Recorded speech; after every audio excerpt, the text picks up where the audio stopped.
आनंददायक कब है? जब हम उसका उपभोग करते हैं गलत ढंग से। नहीं तो अर्थ कमाने के लिए निषेध किया गया क्या? अर्थ कमाने के लिए निषेध नहीं है। अर्थ का प्रयोग अपने लिए। हाँ, अच्छे कपड़े पहनो, अच्छा भोजन पाओ, सात्विक वृत्ति से रहो, और शेष दूसरों की सेवा के लिए भगवान ने तुम्हें दिया है, ऐसा करो, तो इसमें कोई परेशानी नहीं। अब आप स्वयं दुरुपयोग करेंगे तो कैसे? फिर अर्थ की सार्थकता क्या हुई? दुरुपयोग दुरुपयोग तो नहीं होना चाहिए ना। दुरुपयोग के लिए निषेध किया गया है। अपने को आप साधन में रखो, आपके पास जो सामग्री है जिसको आवश्यकता, दूसरों की सेवा में लगाओ।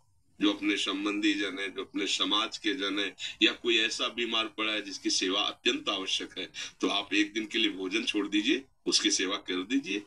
तो ये बातें समझना पड़ेगा। नहीं पड़ेगा भाई, हमारा पैसा हम जो मनाएंगे करेंगे तो दुर्गति भी तुम्हारी भी तो होगी, क्योंकि गलत आचरण आज जैसे सत्संग में निकला, ये चार बातें जिसके जीवन में, उसका नाश अवश्य होगा। जो शराब पीता है, दूसरे की स्त्री के साथ भोग करता है, मांस खाता है, जुआ आदि व्यसन करता है, उसका पतन निश्चित है, उसको कोई नहीं रोक सकता। अब कमाओ धन, क्या होगा? तुम्हारी दुर्गति ही होगी, क्योंकि उसका प्रयोग तुम्हारा सही नहीं। अगर 10 रुपया भी तुम्हारा किसी ऐसी की सेवा में लग गया जिसको अत्यंत आवश्यकता, उसको भयानक पीड़ा है, कष्ट है, आप उठा के लेकर अस्पताल गए और कुछ अर्थ लगा दिया, खवाया पियाया, वो मन से कि भगवान ये सुखी रहे, ये बहुत बड़ा पुण्य काम हो गया ना। तो अर्थ से अच्छा काम भी हो सकता है और बुरा काम भी हो सकता है। और कोई मरणासन में है, बहुत कष्ट में, औषधि दिला करके उसको स्वस्थ कराने का आपने प्रयास किया, तो वही अर्थ आपके सुकृत का काम बन गया। उसका प्रयोग आप क्या करते हैं, बस ये बात ध्यान देने के लिए।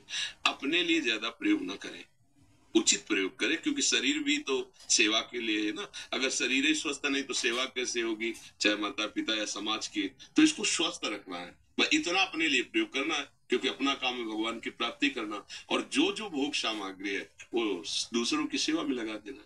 कोई समस्या, कोई प्रश्न? महाराज जी, कई बार जो क्रिया करते हैं अर्थ कमाने के लिए, उस क्रिया को करते वक्त वो भागवतिक चिंतन नहीं रह पाता है, तो वो क्रिया तो उसका भी हमने उपाय बता दिया है कि किसी भी क्रिया के प्रारंभ में, मध्य में और अंत में अगर आप ये सोच रहे हैं कि भगवान को समर्पित करेंगे हम, क्योंकि ये भी भगवान की सेवा है। आप फावड़ा चला रहे हैं, आप व्यापार कर रहे हैं, आप नौकरी कर रहे हैं, तो भगवान की सृष्टि में कर रहे हैं ना।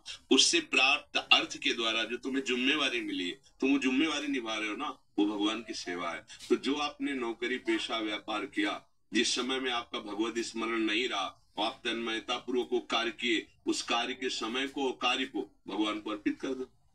पेमेंट आप लोग अर्पित कर दो, तो